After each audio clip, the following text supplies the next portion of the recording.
የአሜሪካና የእንግሊዝ የጦር አውሮፕላኖች በጋራ በየመን የባህር ዳርቻ የሚገኘውን የሆዳዴ የወደብ ከተማ ላይ ተደጋጋሚ ጥቃት በመፈጸም የጦር መጋዘኖችንና ሳዕድ አካባቢ የሚገኙ የሁቲ ይዞታዎች ላይ ጉዳት አድርሰዋል። ይህንን ጥቃት አስመልክቶ የመናውያን ተጨማሪ ጥቃቶች እንዳይደርስባቸው በስጋት ላይ መሆናቸውን እየተናገሩ ነው። አሜሪካ የሁቲ ይዞታዎች ላይ ጠንካራ አየር ጥቃቶች በመሰንዘር ቡድኑን ለማጥፋት ተደጋጋሚ ሙከራ ያደረገች ቢሆንም የሁቲ ታጣቂዎች የቀይ ባህር አካባቢ በሚንቀሳቀሱ የመርከብ ጉዞዎች ላይ ጥቃት በማድረስ ከፍተኛ ስጋት ከመፍጠር አልተመለሱም።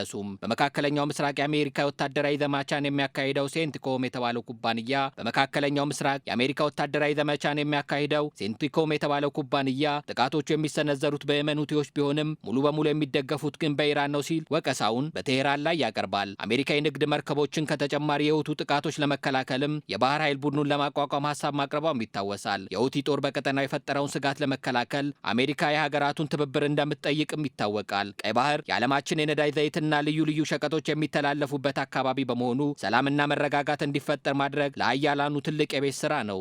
የመን ከአሜሪካ ጥቃት ይፈጸምብኛል በሚል ከፍተኛ ስጋት ውስጥ ናት። የመናውያን ለዓመታት በጦርነት በመቆየታቸው ነገሮች እየተባባሰው ስጋታቸውን ከትላንቱ ዛሬ እየጨመረ መሄዱ እንዲሁ እየተነገረ ይገኛል። የአሜሪካ የተጠናከረ የጥቃት ዘመቻ ለስጋታቸው መጨመር እንደ ዋነኛ ምክንያት ይጠቀሳል። አሜሪካ በአየር ጥቃት ከ50 በላይ ሰዎችን መግደሏን አልጀዚራ አስታውሷል። ሰፊውን የየመንን ክፍል የተቆጣጠሩት የሁቲ አማጽያን ቀይ ባህርን አቋርጠው ወደ እስራኤል የሚጓዙ መርከቦችን የጥቃት ኢላማ ሲያደርጉ ቆይተዋል። አማጽያኑ ተቆጣጥሯቸው በሚገኙት ከየመን ዳርቻ በተወነጨፉ ባላስቲክ ሚሳኤሎች እንዲሁም ድሮኖች ነው ጥቃቶቹን የፈጸሙት። በቀይ ባህር ላይ የሚገኙት የአሜሪካ የእንግሊዝና የፈረንሳይ የጦር መርከቦች አብዛኛዎችን ማክሸፍ እንዲሁም አቅጣጫ ማስቀየስ ቢችሉም በርካታ መርከቦች በጥቃቱ ተመተዋል። ይህንንም ተከትሎ የዓለማችን ግዙፉ የመርከብ ጭነት መጓጓዣ አገልግሎት ሰጪ ሜዲትራኒያን ሺፒንግ ካምፓኒ የመርከቦቹን አቅጣጫ እንደቀየረና ይህንንም መንገድ መጠቀም እንደሚያቆም አስታውቋል። አሜሪካ በቀይ ባህር የንግድ መስመር ሰላማዊ እንዲሆን በየመኑ ሁቲ ላይ ተደጋጋሚ ጥቃት ማድረሷን የቀጠለችበት አካሄድ ሁኔታዎች መልካቸውን እንዲለውጡ ያደርጋል።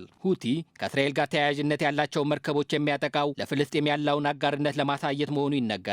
የሁቲ ጥቃቶች የጋዛ ተኩስ አቁም ስምምነት ጥር ላይ ሲጀመር መቆማቸው ይታወሳል። የሁቲ አማጽያን ለ15 ወራት የመርከብ መስመሩን አሽመድምደው የዓለማችን ዋነኛ የውሃ መንገድ እንዲዘጋ ማስገደዳቸው ይነገራል። በአካባቢው የንግድ መርከቦች መተላለፍ እንዲስተጓጎል ያደረጉ ሲሆን ከእስራኤል ጋር የተያያዙ የሚላቸው መርከቦች ሲጠልፉ በተደጋጋሚ ይሰማል።